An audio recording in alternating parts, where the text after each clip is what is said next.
Okay, students, in today's class, we are going to have our discussion about the types of verbs. Types of verbs अगर आप discuss करें तो वो आते हैं आपके पार्ट्स ऑफ स्पीच में, और अगर आपकी पार्ट्स ऑफ स्पीच के ऊपर कमांड स्ट्रॉन्ग ना हो तो आप सर्टन छोटी मोटी मिस्टेक्स कर रहे होते हैं उस वक्त जब आप अटेम्प्ट कर रहे होते हैं किसी क्वेश्चंस को अपने एग्जाम में। वो आपके हिसाब से वो मिस्टेक छोटी या माइनर होती है, लेकिन जो एग्जामिनर होता है, जो आपके पेपर की मार्किंग कर रहा होता है, वो उन तमाम चीजों को काउंट कर रहा होता है। और एक अच्छा student, the one who thinks that I am supposed to secure the maximum marks, लेकिन towards the end of the day जब वो अपने मार्क्स को देखता है तो उसमें काफी डिडक्शन हो गई होती है। चलते हैं आज टाइप्स ऑफ वर्ब्स की तरफ बढ़ते हैं। नेक्स्ट, सबसे पहले अगर हम बात करते हैं वर्ब की, तो वर्ब क्या है? Verb is a word which is used to show an action. That is quite simple thing कि जहां कहीं एक्शन की बात होगी किसी भी जमाने में, उसको आप डिनोट करेंगे वर्ब से। ठीक है। अच्छा, इसके साथ एक चीज और याद रखिएगा, verb mostly has the following forms. अगर आप वर्ब की फॉर्म्स की बात करें तो इसमें फिफ्थ को मैंने इंक्लूड नहीं किया, हालांकि फिफ्थ फॉर्म भी आती है, जैसे first form, second form, third form, fourth form. और फिफ्थ फॉर्म जो होती है इसको प्लेन फॉर्म ऑफ वर्ब कहते हैं, जो इनवेरिएबल होती है। जैसे मैं कहता हूं I will play, they will play, Ahmed will play, she will play, we will play। आप देखते जा रहे हैं कि प्ले के ऊपर कोई भी असरात मुरत्तब नहीं हो रहे, उसको बेयर इन्फिनिटिव भी कहते हैं, plain form of the verb भी कहते हैं, जो आपकी फिफ्थ फॉर्म है। आगे चलिएगा। अच्छा बेटे, अब आगे बढ़ते हैं। We are moving towards the types of verbs. I need your attention please. Last one, कुछ पहले नाम देख लेते हैं जिनको हम डिस्कस करेंगे लेक्चर में।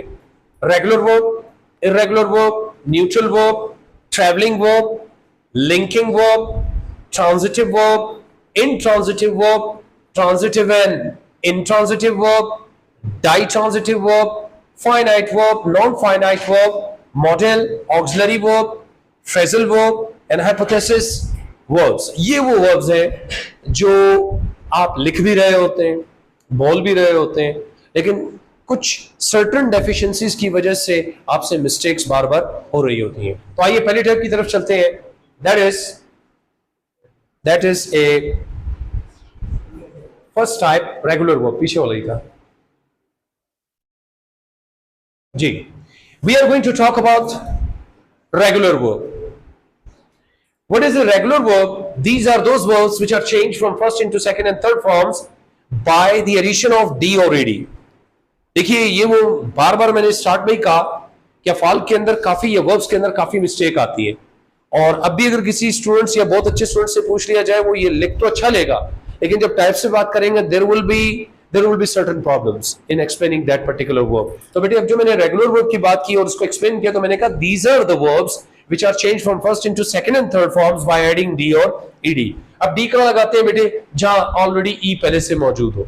लेकिन ऐसा वर्ब जिसमें पहले से ही ई मौजूद ना हो तो हमें ईडी दोनों लगाने पड़ते हैं। For example, I have an example, enjoy. इसके साथ हमारे पास कोई भी ई नहीं था, तो हमने क्या किया? Enjoyed, I enjoyed the match. Third verb, I have enjoyed the match. Delay, delayed, delayed. Close, closed, closed. अच्छा, there is a question, sir second form of the verb and third form of the verb they look alike, ये दोनों तो एक जैसी दिखती हैं। How will I differentiate between? Yeah, what is the standard to differentiate between first and second and third forms? तो बेटे, मैं इसके बारे में ये कहूंगा कि if you are going to call any form a second form, अगर आपको लगता है एक फॉर्म सेकंड फॉर्म है और आप कहना चाह रहे हैं कि ये सेकंड फॉर्म है, तो उसकी पहली बात ये होती है कि सेकंड फॉर्म से पहले सिंपल सेंटेंस में कोई हेल्पिंग वर्ब नहीं आता। जैसे कि I helped him, they went out, I bought a car, they drove a car, like that। लेकिन अगर आप कहते हैं कि कोई फॉर्म जो सेकंड की तरह, जिसको आप थर्ड का नाम दे रहे हैं, तो थर्ड फॉर्म वो फॉर्म है बेटे जिसकी सादा सेंटेंस के अंदर आपके पास इनसे पहले हेल्पिंग वर्ब होगा। जैसे कि I have done my work, they will have gone to Karachi, she has cooked food. आप देख रहे हैं कि सेकंड फॉर्म से पहले सिंपल सेंटेंस में कोई हेल्पिंग वर्ब नहीं होता, वेयर एज थर्ड फॉर्म से पहले सिंपल सेंटेंस में आपके पास हेल्पिंग वर्ब का होना लाजमी है। यहां तक क्लियर है? आगे चलिएगा। अच्छा बेटे, अब जो अगली टाइप है वो